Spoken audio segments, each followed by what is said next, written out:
A judge in Saskatchewan is hearing a challenge to a bill requiring parental consent for children under 16 who want to change their pronouns at school. So the challenge was filed by an LGBTQS+ organization in Regina. And a lawyer for the organization says the law, quote, unjustifiably limits the rights of gender-diverse youth to equality and security. For more on the challenge and how this could affect cases in other provinces in the future, we are joined by Bennett Jensen, Director of Legal at Egal Canada and Legal Counsel for You Are Pride. Good morning, Bennett. Welcome to your morning.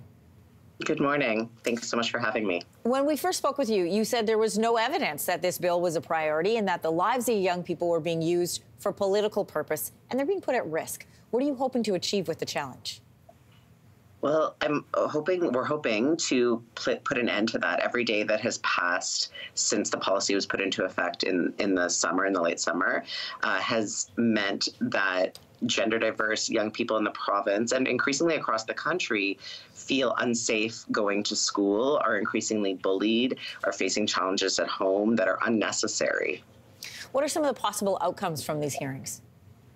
So really what we're talking about right now, yesterday and today, is whether our case should be allowed to continue. So the government's position, in brief, they'll make their arguments today, is that since they've passed their legislation, that should bring the case to an end. What we're arguing is that that's far from the case, and we're making new arguments about the additional charter rights that are being violated of young people. But in the simplest terms, what we're talking about is whether the case should be allowed to continue. Now, the province's lawyers are hoping this case is going to be dismissed on the grounds that Saskatchewan invoked the notwithstanding clause. This clause, we know, is rarely used. So why was it used here? And what does this mean in terms of the case not being able to go any further? So I can't answer why it was used.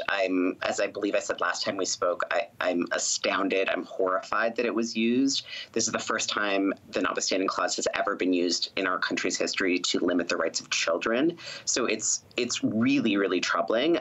In terms of what it means for the litigation, because it is such a rarely used tool, a lot of the legal questions around this are new. What we are arguing is that, well, first of all, sort of two parts. The first is that we're making arguments about charter rights that aren't covered by the notwithstanding clause. So our argument there is just that our case should continue and consider those rights.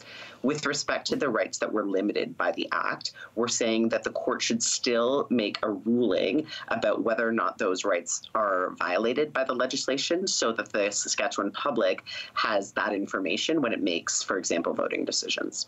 You know, we watched a similar case happen in New Brunswick. We were watching closely what happens in Saskatchewan, but these are discussions that are happening in provinces right across the country. So how could what happens in this case affect similar cases, for example, like the one in New Brunswick? So I think that one of the biggest challenges with all of this is the misinformation around what's actually happening here. I think we need to be really clear that no one is suggesting that parents shouldn't be closely, intimately, very involved in their young people's lives. What we're really talking about is making sure that for the small proportion of gender diverse young people who aren't safe to come out at home, that they are able to find safety and security and support at school. So what I'm hoping is that this case provides clarity around the real harm that policies like this can engender for that minority of young people and helps to depoliticize what we're talking about. Bennett, I want to thank you for coming back on Your Morning. Thanks so much. Have a great day. You too. Hey, thanks for watching. If you liked this, be sure to subscribe here, or you can check out more Your Morning videos right here.